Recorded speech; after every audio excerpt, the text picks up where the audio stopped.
विद्यार्थ्यांनो सप्रेम नमस्कार. ज्ञानवंदन इन्स्टिट्यूटर यूट्यूब चॅनलमध्ये सर्वप्रथम मी आपणा सर्वांचे स्वागत करतो. तर लक्षात घ्या, MPSC शासकीय आयुर्वेद महाविद्यालय प्राध्यापक परीक्षा याकरता जर आपण फॉर्म भरला असेल तर लक्षात घ्या त्याची जी परीक्षा आहे ती लवकरच होणार आहे. त्यांचा जो सिलेबस आहे तो देखील त्यांनी त्यांच्या साईटवर अपलोड केला आहे. जर तुम्हाला सिलेबसची कॉपी पाहिजे असेल तर तुम्ही मला व्हॉट्सअप करू शकता.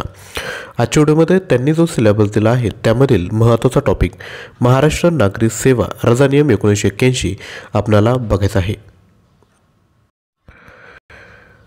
त्यापूर्वी लक्षात घ्या, आपणाला जो त्यांचा सिलेबस आहे त्यावर आधारित प्रशासकीय घटक, कामकाज व महाराष्ट्र नागरी सेवा नियम यावर नोट्स आणि MCQ पाहिजे असेल, तसेच current affair related to medical education, त्यानंतर आयुष्य अपडेट, हे जे 3 टॉपिक आहेत ते जर आपल्याला पाहिजे असेल तर आपण 1499 मध्ये परचेस करू शकता. याकरता आपण 93 56 25 60 34 यावर पेमेंट करून याच क्रमांकावर व्हॉट्सअप करायचं आहे. तर लक्षात घ्या, एवढं जे मटेरियल आहे ते तुम्हाला PDF स्वरूपात विद्यार्थी मित्रांनो प्रोव्हाइड केलं जाईल. तर लक्षात घ्या, रजा. आता ही रजा जो नियम आहे विद्यार्थी मित्रांनो 1981चा, त्यामध्ये व्याख्या केली आहे नियम क्रमांक 10 मध्ये. तर ही व्याख्या काय, सक्षम प्राधिकाऱ्याच्या स्वेच्छा निर्णयानुसार शासकीय कर्मचाऱ्यास कार्यालयात अनुपस्थित राहण्याची दिलेली परवानगी म्हणजे रजा काय. आता जर सपोज आपण एखाद्या शासकीय विभागात जर काम करतायत, बरोबर, सपोज महाविद्यालयात काम करतायत, तिथं डीन असतात, प्राचार्य असतात, तुम्हाला जर सुट्टी पाहिजे असेल तर आपण काय करतात की जे कार्यालय प्रमुख असतात, बरोबर, त्यांची परवानगी घेतो, मला गैरहजर राहायचं आहे, तर त्याला आपण म्हणतो रजा. त्यानंतर रजा ही कर्मचाऱ्याला हक्क म्हणून मागता येत नाही. तुम्हाला जर शासनाने रजा दिल्या आहे, अर्जित रजा दिल्या आहेत, त्यानंतर वैद्यकीय रजा दिल्या आहेत, किरकोळ रजा दिल्या आहेत, तुम्ही स्वतःच्या काय म्हणू शकता इच्छेनुसार, नाही मला रजा दिला आहे मी कधीही निघून जाईल असं नसतं. प्रशासकीय सोयीनुसार तुम्हाला विद्यार्थी मित्रांनो गैरहजर राहण्यास परवानगी दिली जाते. त्यामुळेच रजा ही कर्मचाऱ्याला हक्क म्हणून मागता येत नाही असं या ठिकाणी म्हणण्यात आलं आहे. त्यानंतर नेक्स्ट, रजा मंजूर करणे अथवा न करणे हा सक्षम प्राधिकाऱ्याचा अधिकार आहे. सपोज तुम्ही एखाद्या ठिकाणी कार्य करताय, सपोज शाळेमध्ये तुम्ही शिकवतायत महाविद्यालयामध्ये, सपोज आता काय की तिथं कॅक कमिटी येणार आहे किंवा एखादी कमिटी येणार आहे, बरोबर, त्या ठिकाणी तुमची माहिती गरजेची आहे. आणि तेव्हा जर तुम्ही म्हटले की मला आता सुट्टीवर जायचं, तर तसं होत नाही. म्हणजे काय की रजा मंजूर करायची किंवा नाही हे सक्षम प्राधिकारी जो असतो त्यांचा तो अधिकार आहे. त्यानंतर पुढील, कर्मचाऱ्यांनी मागितलेल्या रजेच्या प्रकारात रजा मंजूर करणाऱ्या अधिकाऱ्याला बदल करता येणार नाही. सपोज तुम्ही रजा मागितली, अर्जित रजा, आपण हे पुढे बघणारच आहोत, पेड लीव मागितली, बरोबर, मग तुम्ही त्याचा फॉर्म भरून दिला, बरोबर, आणि कार्यालयात सबमिट केला, तर जो सक्षम प्राधिकारी असतो त्याला कोणताही अधिकार नाही की तुमची ही रजा दुसरीकडे टाकावी, बरोबर. म्हणजे हे या ठिकाणी दिलं आहे की तुम्ही जी मागितली, तुम्ही सही करून जर एखादी रजा मागितली ना, तर त्याला तीच रजा एक तर मंजूर करता येईल किंवा नामंजूर करता येईल, परंतु त्याच्या प्रकारात बदल करता येणार नाही. त्यानंतर पुढील बघायचं आहे, त्यापूर्वी रिक्वेस्ट आहे, आपण जर चॅनलवर नवीन नसाल तर चॅनलला सबस्क्राईब करून घ्या, शेजारी असणाऱ्या बेल आयकॉनला क्लिक करा, कारण की असेच आपण नवनवीन व्हिडिओ आपणापर्यंत पोहोचवणार आहोत. पुढं काय, रजा मंजूर करताना विचारात घ्यावयाच्या बाबी नियम क्रमांक 11. आता तुम्ही जर अप्लाय केलं आहे, बरोबर, आपण एक्झाम्पलच्या दृष्टीने समजून घेऊयात. आपण आता शिक्षक झाले आहेत, आपण काय केलं, तुमचे जे कार्यालयानं अधीक्षक आहे त्यांकडे जर रजा मंजूर करण्याकरिता जर फॉर्म दिला, बरोबर, फॉर्म दिला, एक फॉर्म भरून द्यायचा असतो, तो फॉर्म भरून दिला तर कोणकोणत्या बाबी विचारात घ्यायच्या असतात. सर्वात पहिली बाब, कर्मचाऱ्यांनी मागितलेली रजा व त्याच्या खात्यावर शिल्लक आहे काय. आता तुम्ही एखादी रजा मागितली, जेव्हा तुम्ही सर्व्हिसमध्ये जॉईन होतात ना, प्रत्येक महिन्याच्या जानेवारी आणि जुलैमध्ये तुम्हाला 15-15 दिवस कोणत्या अर्जित रजा तुमच्या खात्यावर जमा होतात, बरोबर, आणि त्या सेवा पुस्तकामध्ये जमा करत चालत राहतात. त्यानंतर वैद्यकीय रजा जानेवारी आणि जुलै महिन्याला 10-10 रजा ॲड होतात, बरोबर, आणि तुम्हाला वार्षिक 8 किरकोळ रजा असतात. तर आता तुम्ही याच्या आधी जर रजा भोगून गेलेत, म्हणजे सर्व रजा संपवल्या आहेत, तर तुमच्याकडे शिल्लक आहेत का मंजूर करताना, ही सर्वात पहिली बाब कार्यालय अधीक्षकाला बघावी लागते. त्यानंतर दुसरी बाब, कार्यालयीन कामाची निकड व परिस्थिती लक्षात घ्यावी लागते. सपोज आता बाकीचे टीचर लोक सुट्टीवर आहे आणि तुम्ही, मग तुमची रजा काय करायची, तुम्हाला जर सुट्टी दिली तर मग तिथे सब्जेक्ट कोण शिकवणार, ह्या सर्व गोष्टी त्या ठिकाणी विचारात घ्याव्या लागतात. कर्मचाऱ्याला मागील रजेवरून सक्तीने बोलवले होते काय, म्हणजे मागं तुम्हाला रजा मंजूर केली परंतु काही कारणास्तव तुम्ही आले नाही, किंवा तुम्ही काम करत होते परंतु लक्षात घ्या तुम्ही काही चुकीच्या गोष्टी केल्या त्यामुळे तुम्हाला सक्तीच्या रजावर पाठवलं. सक्तीची रजा म्हणजे काय, तुमचा जो कार्य अधीक्षक आहे तो म्हणतो आता तुम्ही सुट्टीवर जा, तो स्वतःहून सांगतो तुम्ही सुट्टीवर जा, ही सक्तीची रजा असते. तर तुम्हाला पाठवलं आहे का, तुम्ही असं काही काय म्हणता येईल की चुकीचं काम केलं होतं का, या सगळ्या गोष्टी लक्षात घ्यायच्या असतात.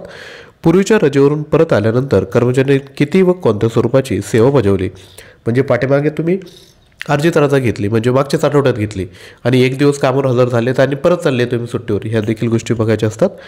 त्यानंतर एखाद्या सेवेतील किंवा विभागातील कर्मचाऱ्यांची संख्या कामासाठी आवश्यक असलेल्या किमान संख्येहून कमी होता कामा नये. म्हणजे थोडक्यात काय, एक पर्टिक्युलर तुमचं डिपार्टमेंट आहे, त्यात जर बाकीचेही लोक सुट्टीवर असतील तर त्या गोष्टी देखील विचारात घेतल्या पाहिजेत तुम्हाला सुट्टी मंजूर करताना. त्यानंतर 6वा पॉईंट आहे, सहजगत्या कोणत्याही शासकीय कर्मचाऱ्याला रजा मंजूर करता येईल, ही रजा मंजूर करणाऱ्या सक्षम प्राधिकाऱ्याने ठरवावी. बरोबर, म्हणजे जो सक्षम प्राधिकारी त्याच्या हातात हे सर्व. त्यानंतर या ठिकाणी रजा मागण्याची कारणे दिलीत. तर सगळ्यात पहिलं कारण असतं खाजगी कारणास्तव. खाजगी कारण जेव्हा तुम्ही फॉर्म भरून द्या तेव्हा आपण वैयक्तिक कारण म्हणतो, खाजगी कारण म्हणतो, बरोबर, सुट्टी मंजूर करताना. तर खाजगी कारण म्हणजे काय, लक्षात घ्या, रजेचा विविध अर्जासोबत परिशिष्ट 5 नमुना 1 मध्ये कोणतेही कागदपत्र जोडण्याची आवश्यकता नाही. मग ह्या ठिकाणी तुम्हाला रिझनसुद्धा मेन्शन करायचे नाही की माझ्या मुलाच्या ॲडमिशनला चाललो आहे मी, किंवा माझ्या मुलीचं लग्न आहे, किंवा अशा ज्या इतर गोष्टी त्या तुम्हाला मेन्शन करायची गरज नाही. तुम्ही त्या ठिकाणी काय म्हणू शकता, फक्त वैयक्तिक कारणास्तव किंवा खाजगी कारणास्तव असं म्हणून तुम्ही फॉर्म जमा करून द्यायचा. त्यानंतर त्यांनी सँक्शन केली, सपोज कार्यालयीन अधीक्षकाने जर सँक्शन केली तर कोणतेही डॉक्युमेंट त्यासोबत जोडायची गरज नाही. त्यानंतर दुसरी रजा असते ती असते वैद्यकीय कारणास्तव. तर लक्षात घ्या, रजेच्या अर्जासोबत वैद्यकीय प्रमाणपत्र जोडणं गरजेचं आहे. जर तुम्ही वैद्यकीय रजा घेतायत ना तर मग तुम्हाला त्यासोबत डॉक्युमेंट जोडलं पाहिजे, कोणतं तर मेडिकल फिटचं, किंवा जर त्यांनी मागितलं तर जेव्हा तुम्ही ॲडमिट होते किंवा तुमची ट्रीटमेंट चालू आहे किंवा काय, जेही डॉक्युमेंट तुमचं सक्षम प्राधिकारी मागेल त्यांच्याकडे तुम्हाला जमा करणं गरजेचं आहे. तर आपण जो तुम्हाला सांगितलं ना ह्या पद्धतीने तुम्हाला नोट्स भेटणार आहे. आपलं जर मटेरियल घेतलं ना तर तुम्हाला या पद्धतीने विद्यार्थी मित्रांनो नोट्स भेटतील. त्यानंतर वैद्यकीय प्रमाणपत्रासाठी वैद्यकीय प्राधिकारी नियम क्रमांक 41 व 42. आता वैद्यकीय प्रमाणपत्र मेडिकल फिट सर्टिफिकेट कोणाकडून घेऊ शकतो, एक तर असतं वैद्यकीय मंडळ, त्यानंतर जिल्हा शल्यचिकित्सक, प्राधिकृत वैद्यकीय अधिकारी आणि नोंदणीकृत वैद्यकीय व्यावसायिक. नोंदणीकृत म्हणजे काय, ज्यांचं रजिस्टर झालेलं असतं ते वैद्यकीय. प्राधिकृत वैद्यकीय अधिकारी म्हणजे काय, जे गव्हर्नमेंटचे PSCमध्ये बसलेले. जिल्हा शल्यचिकित्सक म्हणजे काय, जिल्ह्याच्या ठिकाणी असणारे जिल्हा वैद्यकीय अधिकारी. वैद्यकीय मंडळ म्हणजे काय, एक जी समिती स्थापन केलेली असते त्यामधले जे प्रमुख असतात किंवा ते मंडळ असतं त्याला वैद्यकीय मंडळ म्हणतो. तर कोणत्या वर्ग म्हणजे तुमचा क्लास काय किंवा काय त्यानुसार तुम्हाला हे सर्टिफिकेशन प्रोड्यूस करावं लागतं. आणि हे सगळ्या गोष्टी तुमच्या कार्यालय प्रमुखावर असतात, तो किती समजून घेतो काय त्यावर डिपेंड करतं. परंतु आपण आता परीक्षेसाठी तयारी करतोय तर नियम वगैरे आपल्याला माहीत पाहिजे. तर वैद्यकीय प्रमाणपत्र कोणाचे घ्यायचे, नियम क्रमांक 32, 38 आणि 40.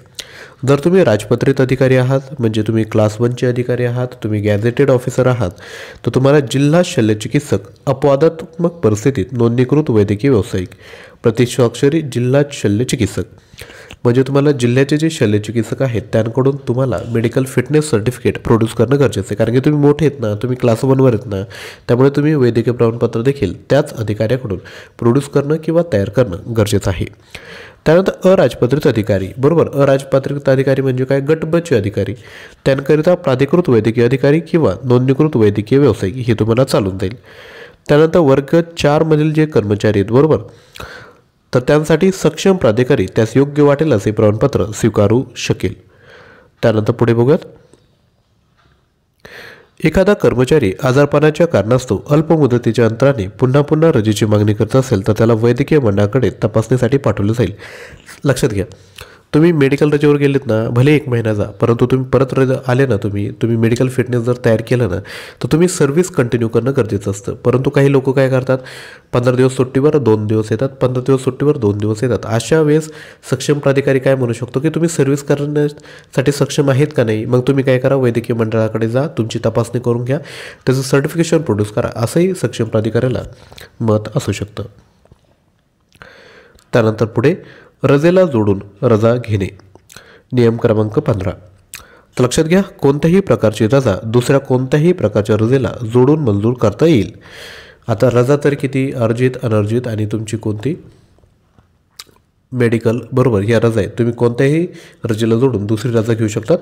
त्यानंतर किरकोळ रजेला जोडून इतर कोणतीही रजा घेता येणार नाही, कारण किरकोळ रजा ही नियमाखाली रजा म्हणून धरली जात नाही. किरकोळ रजा ज्याला आपण कॅज्युअल लीव्ह म्हणतो, जे वर्षाला 8 भेटतात, त्या कशासाठी दिल्या आहेत की लक्षात घ्या. तुम्ही किरकोळ रजेची मागणी केली, 1 दिवस रजा पाहिजे, मॅक्झिमम तुम्ही 2 ते 3 दिवस घेऊ शकता फक्त, बरोबर. त्यापेक्षा जास्त दिवस जर घ्यायचे असेल तर तुम्हाला ती पेड लीव्ह घ्यावं लागते. तर ही कशासाठी केली की एखाद्याला इमर्जन्सी येऊ शकते. सपोज तुम्ही एखाद्या ठिकाणाहून ट्रॅव्हल करतायत, बरोबर. तुम्हाला सपोज ऑफिसला यायला उशीर होतोय का, तर आज संपच होता, बसचा संपच होता, किंवा रेल्वे आली नाही, किंवा इतरही कोणत्या गोष्टी असतील, तर तुम्ही काय सांगशाल फोन करून की आज मला ऑफिसला यायला जमणार नाही, कृपया मला किरकोळ रजा मंजूर करावी, बरोबर. त्याचा फॉर्म तुम्ही नंतर सबमिट करून द्यायचा. साधा लेखी अर्ज जरी दिला किंवा तुम्ही ईमेल जरी केला तरी तो गृहीत धरला जातो. ही जी रजा असते ती नियमाखाली येत नाही, म्हणून त्या सपोज किरकोळ रजा घेतली आणि उद्या तुम्ही म्हणाल किरकोळ रजेला जोडून मला अर्जित रजा द्या, तर असं करता येत नाही, हे या ठिकाणी सांगितलं आहे. त्यानंतर 1 वर्षाची सतत सेवा झालेल्या अस्थायी शासकीय कर्मचाऱ्याची नियुक्ती दुसऱ्या स्थायी किंवा अस्थायी पदावर होते व पहिल्या पदावरून कार्यमुक्त झाल्यानंतर दुसऱ्या पदावर हजर होण्याच्या कालावधीतील खंड 6 दिवसांपेक्षा जास्त नसेल तर पूर्वीच्या पदावरील शिल्लक रजा नवीन पदावरील रजेच्या हिशोबात धरली जाते. तर लक्षात घ्या, एखादा अस्थायी शासकीय कर्मचारी त्याची नियुक्ती दुसऱ्या स्थायी किंवा अस्थायी पदावर होते, म्हणजे त्यांनी 1 वर्ष ऑलरेडी काम केलं आहे आणि त्याची आता स्थायी पदावर नियुक्ती झाली आहे. तर पहिल्या पदावरून सपोज त्याला आज कार्यमुक्त केलं तर दुसऱ्या पदावर हजर होण्याच्या कालावधीत, म्हणजे आज इथून त्याला रिलीव्ह केलं आहे ना, तर दुसऱ्या पदावर जॉईन होण्यामध्ये 6 दिवसांपेक्षा जास्त टाईम नसला पाहिजे. तर पूर्वीच्या पदावरील शिल्लक रजा पदावरील रजेच्या हिशोबात धरली जाते. म्हणजे सपोज आज तुम्ही काम करता एका पोस्टवर, तुम्ही दुसऱ्या पोस्टवर सिलेक्ट झाले, तर दुसऱ्या पोस्टवर सिलेक्ट रुजू होताना 6 दिवसापेक्षा कमी कालावधीत तुम्ही रुजू झाले पाहिजे, तरच या ज्या पाठीमागच्या ज्या तुमच्या शिल्लक रजा आहे ना, तर त्या नवीन त्या ठिकाणी काय म्हणता येईल की गृहीत धरल्या जातील. आय होप तुम्हाला ही कळालं असेल तर खाली लगेचच कमेंट करून द्या, बरोबर. व्हिडिओला लाईक करायचं आहे. त्यानंतर पुढे बघायचं आहे रजेला जोडून रजा घेणे. तर लक्षात घ्या, आजचा जो व्हिडिओ आहे तर त्याला आज त्यापूर्वी लक्षात घ्या, आपल्याला MPSC आयुर्वेद प्राध्यापक परीक्षा याकरता जो आयुर्वेद सिलेबस दिला आहे त्यावर आधारित आपल्याकडे 3000 प्रश्न आहे. याची जी प्राईज आहे ती 1499 आहे. यामध्ये मल्टिपल चॉईस क्वेश्चन आणि उत्तर लगेचच खाली दिले आहेत. तर लक्षात घ्या, यामध्ये टॉपिक वाईज 1350 प्रश्न भेटतील. कौमारभृत्य, द्रव्यगुण, रसशास्त्र आणि पंचकर्म हे या ठिकाणी कव्हर केलं आहे. आणि इतर राहिलेले जे 10 टॉपिक आहे त्यावर आपण मिक्स टेस्ट तयार केल्या आहेत. यामध्ये 1650 तुम्हाला प्रश्न भेटणार आहेत. क्वालिटी क्वेश्चन या ठिकाणी आपण ॲड केले आहेत. ज्यांनाही पाहिजे असेल त्यांनी 93 54 25 60 34 यावर व्हॉट्सअप करा. त्याच पद्धतीने लक्षात घ्या, प्रशासकीय घटक, कामकाज व महाराष्ट्र नागरिक सेवा नियम यावर तुम्हाला नोट्स आणि मल्टिपल चॉईस क्वेश्चन भेटणार आहे. आज जशा तुम्ही नोट्स बघितल्या तशा नोट्स तुम्हाला प्रोव्हाइड केल्या जातील. यासोबत करंट अफेअर रिलेटेड 400 MCQ आहेत. आयुष्य अपडेट्स यावर आधारित MCQ आणि नोट्स आहेत. हे जे पूर्ण मटेरियल आहे ते तुम्हाला 1499 मध्ये भेटणार आहेत. ज्यांनाही पाहिजे असेल त्यांनी लगेचच व्हॉट्सअप करून द्या. तर लक्षात घ्या, यामध्ये तुम्हाला 2 फोल्डर दिले जातील. दोन्ही जर मटेरियल घेतलं, एका फोल्डरमध्ये तुम्हाला आयुर्वेद सिलेबस PDF दिला जातील आणि दुसऱ्या फोल्डरमध्ये MPSC आयुर्वेदा टीचर अदर हे जे 3 टॉपिक आहेत त्या फोल्डरमध्ये असतील. तुम्ही जर टॉपिक वाईज जर ओपन केलं, बरोबर, आयुर्वेदाचं, तर हे 4 टॉपिक तुम्हाला भेटतील अशा सेपरेट PDF आहे. त्यानंतर जर तुम्ही त्याच फोल्डरमध्ये प्रश्नसंच जर ओपन केलं तर त्यामध्ये तुम्हाला अशा 16 PDF फाईल भेटतील. त्यामध्ये आपण 1650 प्रश्न कव्हर केले आहेत. त्यानंतर MPSC आयुर्वेदा अदर जर घेतलं तर त्यामध्ये करंट अफेअर रिलेटेड फोल्डर वेगळं, ॲडमिनिस्ट्रेशन अँड महाराष्ट्र नागरिक सेवा याचं फोल्डर वेगळं आणि आयुष्य अपडेट वेगळं फोल्डर भेटेल. त्यानंतर करंट अफेअरचं जर फोल्डर ओपन केलं तर त्यामध्ये तुम्हाला सेपरेट PDF भेटून जातील. तुम्ही ॲडमिनिस्ट्रेशन फोल्डर जर ओपन केला तर त्यांचा जो सिलेबस आहे, महाराष्ट्र नागरिक सेवा वर्तणूक नियम, महाराष्ट्र नागरिक शिस्त व अपील, नागरिक सेवा सर्वसाधारण शर्ती, पदग्रहण, अवधी, सेवेतर सेवा, निलंबन, महाराष्ट्र नागरिक सेवा रजा नियम, म्हणजे जेवढेही तुम्हाला टॉपिक दिले आहेत ना त्या टॉपिकवर सेपरेट तुम्हाला फोल्डर असेल आणि फोल्डरमध्ये तुम्हाला मटेरियल भेटून जाईल. त्याच पद्धतीने बघू शकता ही टोटल 17 टॉपिक आपण कव्हर केले आहेत. अशा पद्धतीने नोट्सही बघू शकतात. आज आपण हा रजा नियम बघितला. त्याच पद्धतीने जे MCQ असणार आहेत ते अशा पद्धतीने तुम्हाला विद्यार्थी मित्रांनो भेटणार आहेत. आयुष्य अपडेट फोल्डर जर ओपन केलं तर त्यामध्ये तुम्हाला अशा गोष्टी विद्यार्थी मित्रांनो या ठिकाणी भेटणार आहे. आय होप तुम्हाला नक्कीच आजचा व्हिडिओ उपयुक्त वाटला असेल, रजा नियमावर अजून जर व्हिडिओ पाहिजे असेल तर तुम्ही काय करायचं आहे, खाली कमेंट करून द्या अजून व्हिडिओ पाहिजे, तर आपण व्हिडिओ विद्यार्थी मित्रांनो त्या ठिकाणी आणणार आहोत. तुम्हाला एकाच वेळेस जर सर्व मटेरियल नोट्सची जर तयारी करायची असेल तर मटेरियल घेऊ शकता. याकरिता स्क्रीनवर नंबर दिला आहे. आजचा व्हिडिओ आवडला असेल तर लाईक करा, शेअर करा. चॅनलवर नवीन असाल तर चॅनलला देखील सबस्क्राईब करून शेजारी असणाऱ्या बेल आयकॉनवर क्लिक करायचं आहे. थँक्यू.